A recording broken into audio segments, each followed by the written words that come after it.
Welcome to the R Spot. I am Iyanla Vanzant, and today I want to ask you a very challenging question. Who's responsible if your heart gets broken? If I had $1, just $1, for every broken heart letter I've received over the past 25 years, I promise you I would be a wealthy woman.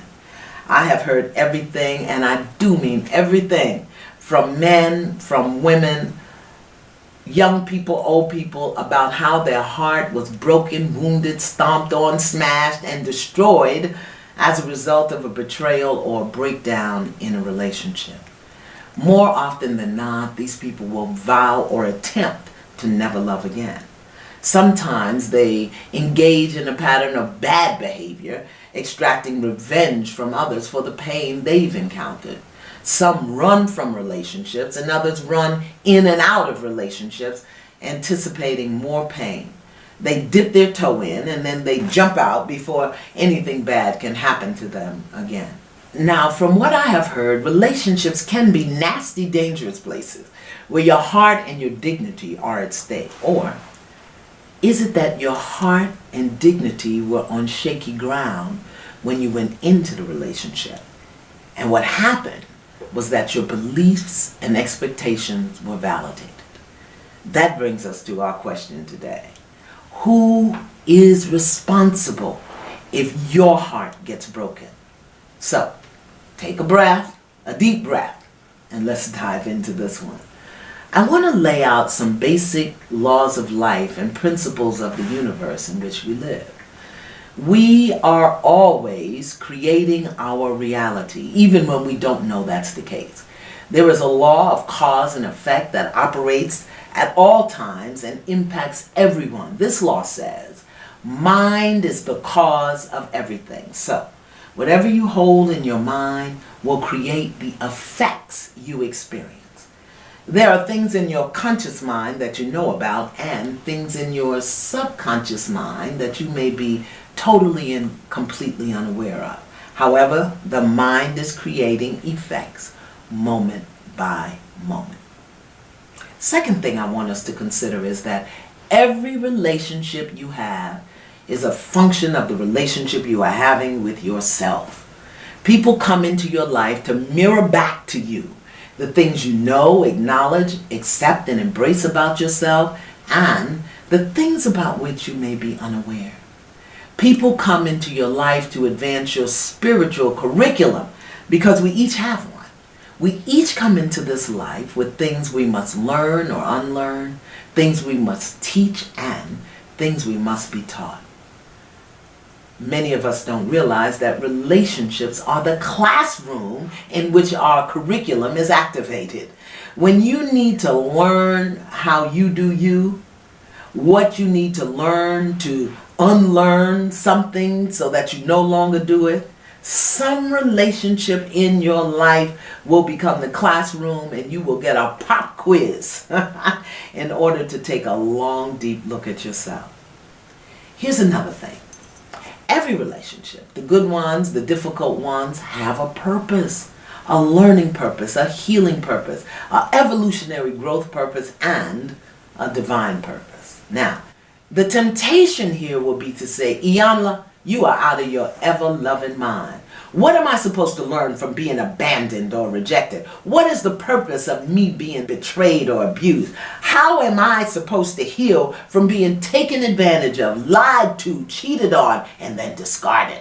What are you talking about, Miss Iyanla? You are crazy. Okay, take a breath. Let me slow walk you through this. Cause and effect.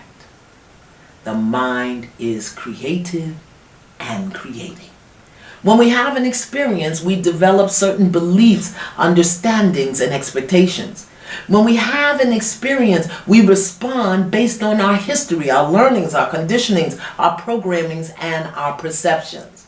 Once we have an experience, we take those beliefs, understandings, expectations, that history, those learnings, our programs, and perceptions into every new experience. Some we are aware of, and others we do not know exist in our mind. We think we're over it. We think we know what to do next time. We think we can avoid repeating certain experiences because we forget what we hold in mind creates in kind, even when we don't know we're holding it. We all have things to learn. How can we learn them without experience?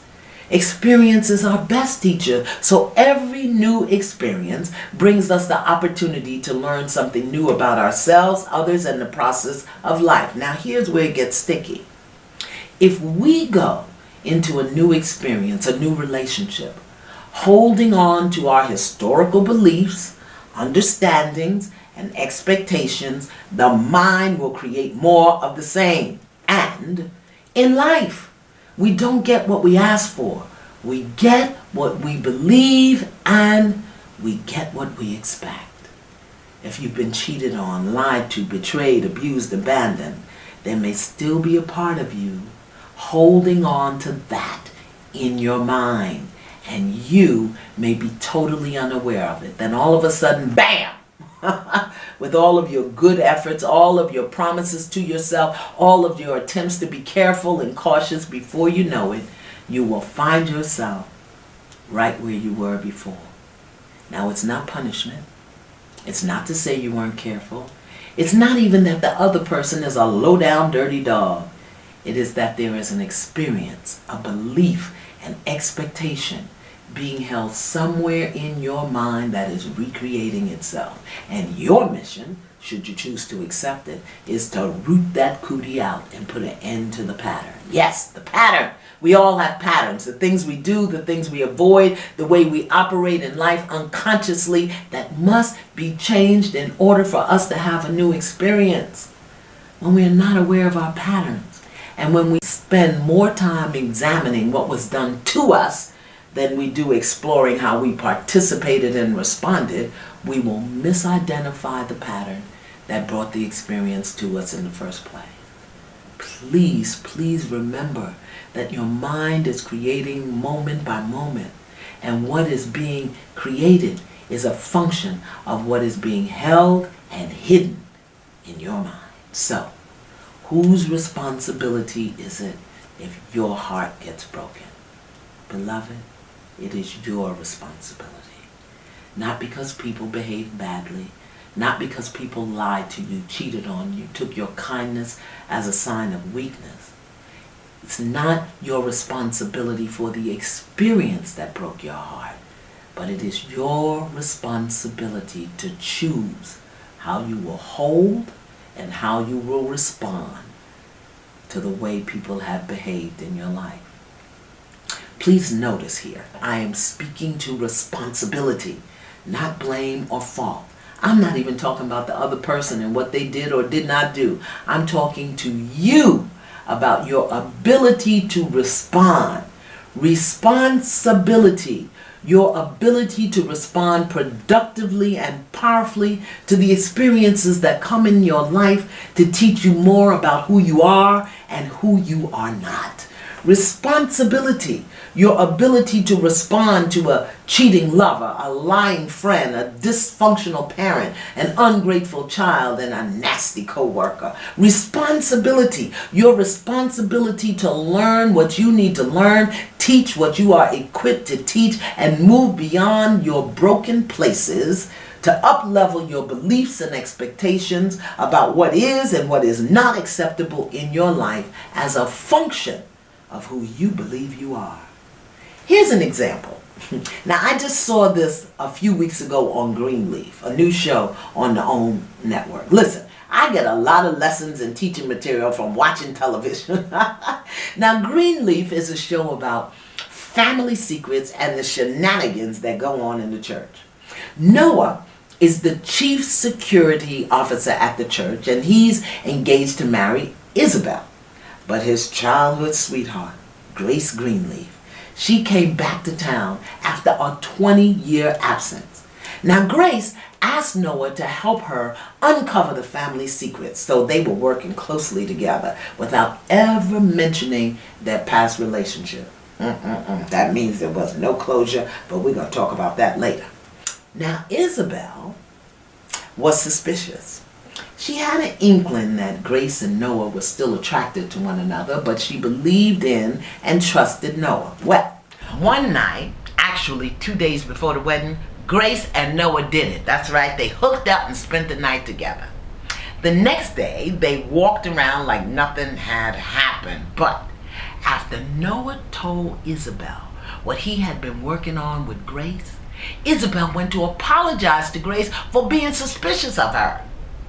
In that conversation, Isabel had some kind of woman's intuitive experience, and she left Grace and went right back to Noah and said, "Did you sleep with Grace?"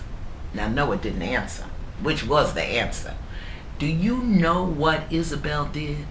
She called the wedding off right then and there on the spot. She said, "No, I will not marry a liar," because he didn't say anything, and sometimes not saying anything is the lie, you know? Anyway, was her heart broken? Absolutely. Did she feel betrayed by Noah and by Grace? You're darn right she did.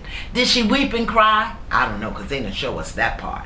But what Isabel did do was take a stand for herself. She called off the wedding the day before it was supposed to happen and packed her clothes and left Noah. Now, do you know how many women would have never done that? Would have never taken that stand? And the bigger issue is, do you know how many women would have had the inkling and never even asked the question? Do you know how many women would have continued with the plan, with that inkling in their being, ignoring it, denying it, because they didn't want to be embarrassed or disappoint the guests or let the cake go to waste? Yes, Izzy, she took a stand for herself. She stood in the heartbreak, and she did what she knew was right for her and Noah. Well, he just stood there because Izzy told him, "Don't call my name. Don't even call my name." So here's the lesson. People are going to do what they do. I always say that human beings are crazy as hell, subject to lose their mind at any given moment, just like me. And all we can control at any given moment is how we respond. People lie, people cheat, people steal, people abandon, people reject you, and all of that is heartbreaking. It's gut-wrenching. And you still get to choose how you will respond. You can stay and wallow in it, or expecting more of it. You can try to figure out why it happened, why they did it, and how you can avoid it in the future, or you can take the blow. Pray to discover your lesson. Examine your beliefs and expectations that may have brought it to you, and take the next most appropriate steps to preserve yourself. Now, whose responsibility is it if your heart gets broken? Well, beloved, it's yours. How you respond, what you choose, what patterns you engage, what beliefs you reinforce, and what expectations you develop and hold on to are your responsibility, because that will determine what you create next time. Finally, never blame yourself for what someone else chooses to do or not do, but look for your patterns and your lessons. Look for your responses to repetitive experiences. Closely examine your beliefs and expectations. Remember that every experience is a teaching, learning opportunity, and how you respond will teach you something or provide you with the opportunity to teach someone else as you learn something. Always remember that the law of cause and effect is always operating, and what you expect is what shows up. You must seek and find within yourself the cause so that you can have better effects. Whose responsibility is it if your heart gets broken? Not for what they did or didn't do, but for how you respond. It's your responsibility. So until next time, stay in peace and not pieces.